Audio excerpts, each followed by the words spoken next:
എല്ലാവർക്കും സ്വാഗതം. ഇതെൻ്റെ ചെറിയ കോഴി ഫാമാണ്. ഇതിനുള്ളിൽ ഏകദേശം 60 കോഴികളും 25 താറാവുകളും ഉണ്ട്. ഇതാ കോഴിക്കോടിൻ്റെ അളവ്. ഇതുണ്ടോ, ഇതാണ് എൻ്റെ കോഴികൾക്ക് മുട്ടയിടാൻ ഞാൻ കൊടുത്തിരിക്കുന്ന അലമാര. ഒരു പഴയ അലമാരയാണ്. അത് ഞാൻ ഇങ്ങനെ ചരിച്ച് വെച്ചിട്ട് ഇതിൻ്റെ കള്ളിക്കകത്ത് കയറിയാണ് കോഴികളുടെ മുട്ടയിടുന്നത്. രണ്ട് കോഴിയുടെ മുട്ടയിട്ടിട്ട് ഇപ്പോൾ 2 കോഴികൾ പൊരിഞ്ഞിരിക്കുക. എല്ലാം നാടൻ കോഴികളാണ്. ഉണ്ടോ, പൊരിഞ്ഞിരിക്കുന്നതുണ്ടോ, നാടൻ കോഴികളാണ്. അതിൻ്റെ അകത്ത് പൊരിഞ്ഞിരിക്കുന്നത്. അപ്പം ഞാൻ മുട്ടയിടാൻ പെറുക്കി വെക്കും. അല്ലെങ്കിൽ പിറ്റേന്ന് ഈ പൊരിഞ്ഞിരിക്കുന്ന കോഴികൾ അതിൻ്റെ മുതൽ ഇരുന്ന് ചീത്തയിൽ പോയില്ല. അതുകൊണ്ട് പിന്നെ പൊരിഞ്ഞ കോഴികളെ ഞാൻ മാറ്റി അടവയ്ക്ക്. ഇതുണ്ട്, ഇതിൻ്റെയൊക്കെ ഞാൻ പൊരിഞ്ഞ വെച്ചിരിക്കുക കോഴിയെ. മുട്ട പൊരിഞ്ഞ് വെച്ചിരിക്കുക. ഇനി ഇതിപ്പോൾ ഞാൻ പൊരിഞ്ഞ് വെക്കാനായിട്ട് ഇന്നത്തെ മുട്ട മാറ്റി എടുത്തതാണ്. അതിനിപ്പം അപ്പുറത്തോട്ട് ഒരു പാത്രം വെച്ച് അതിനകത്ത് പൊരിഞ്ഞ് വയ്ക്കുന്നു. ഇതിപ്പം ഇന്നത്തെ ഞാൻ വെച്ച അടവെച്ച കോഴിയത് ഒരെണ്ണത്തിന് ഇനി പിന്നെ വയ്ക്കും. അപ്പം ഇനി വീണ്ടും ഒരെണ്ണം കൂടി ഇരിക്കണം. നാളത്തെ മുട്ട കിട്ടുമ്പോൾ അതിനും കൂടെ വയ്ക്കും. എന്നിട്ട് പിന്നെ ഞാൻ മുട്ട വിരിഞ്ഞ് കുഞ്ഞായി കഴിയുമ്പോൾ ഞാൻ 1 മാസത്തേക്ക് ഈ കൂടിൻ്റെ അകത്തോട്ട് പിടിക്കില്ലേ, ഈ കാണുന്ന കൂടിൻ്റെ അകത്തോട്ടെ. കാരണം എൻ്റെ താറാവ് കോഴി കുഞ്ഞുങ്ങളെ പിടിച്ച് തിന്നു. അത് കാരണം 1 മാസത്തേക്ക് ഇതിനകത്തോട്ട് ഇടുക. അത് കഴിയുമ്പോഴത്തേക്ക് ഞാൻ ഇതിൻ്റെ അകത്തോട്ട് അങ്ങ് തുറന്ന് വിട്ടേക്കും. അതൊക്കെ കൂടെ അങ്ങ് നടന്നോളും, തള്ളയും കുഞ്ഞുങ്ങളും കൂടി. ഇത് പുല്ലുകളാണ്.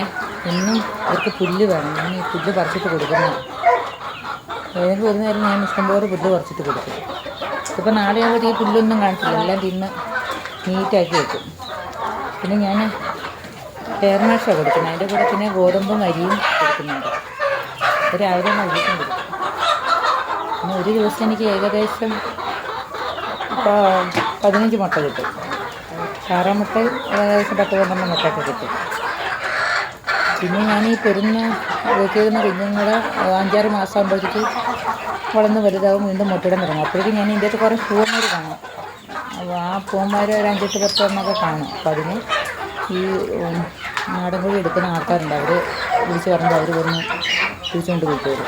എൻ്റെ ഏകദേശം ഒരു 10 കോഴി വീണ്ടും ആയിരിക്കുക. അതിന് ഇനി കൊടുക്കണം. എന്നാലും അടുത്ത ട്രിപ്പ് മുട്ട വിരിയുമ്പോഴത്തേക്ക് കുഞ്ഞുങ്ങൾ വളരാനുള്ള സ്പേസ് കിട്ടത്തുള്ളൂ. എല്ലാ പൂവന്മാരും കൂടെ ആകുമ്പോഴത്തേക്ക് അങ്ങോട്ടും ഇങ്ങോട്ടും കൊത്താം. അപ്പോൾ അതിനെ അടുത്ത് വിരിയുമ്പോഴത്തേക്ക് ഇതിനെ ഒഴിവാക്കും, പൂവന്മാരെ ഒഴിവാക്കും. അങ്ങനെയാണ് ഞാൻ ചെയ്യാറുള്ളത്. പിന്നെ ഇതുപോലെ ഇന്നും രാവിലെയും വൈകിട്ടും വൃത്തിയുള്ള വെള്ളം കൊടുക്കും. പക്ഷെ വെള്ളം വൃത്തിയുള്ള കൊടുത്തിട്ട് കാര്യമില്ല. ഈ താറാവല്ലേ, താറാവ് പെട്ടെന്ന് വെള്ളമെല്ലാം വൃത്തികേടാക്കും. എന്താ ചുമ്മാ കുഞ്ഞുങ്ങളെയൊക്കെ ഇട്ട് കുത്തും ഈ വലിയ കോഴികൾക്ക്.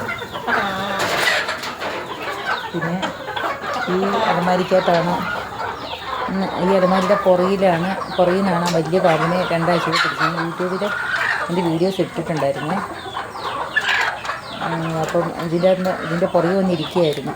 അപ്പോൾ ഞാൻ രാവിലെ തീറ്റ കൊടുക്കാൻ വന്നപ്പോൾ 4 കോഴികൾ, വലിയ മുട്ടയിടുന്ന കോഴികൾ അവിടെ ഇവിടെയും ചത്ത് കിടക്കുന്നു. അപ്പം അങ്ങോട്ട് കണ്ടില്ല. ടോർച്ചടിച്ച് നോക്കിയപ്പോഴാണ് ഇതിൻ്റെ വിടവിൻ്റെ അകത്തുകൂടെ അപ്പുറത്ത് കണ്ടത്. അതിനെ കണ്ടത്. പിന്നെ ഞാൻ സ്നേക്ക് റെസ്ക്യൂവിനെ വിളിച്ചിട്ട് പുള്ളി 10 മിനിറ്റ് കൊണ്ട് വന്ന് പിടിച്ചുകൊണ്ട് പോയി.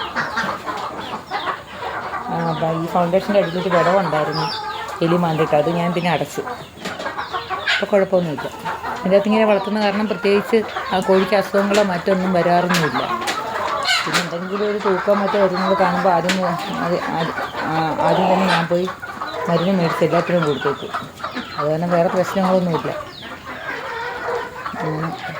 ഇതാണ് എൻ്റെ കോഴി ഫാം.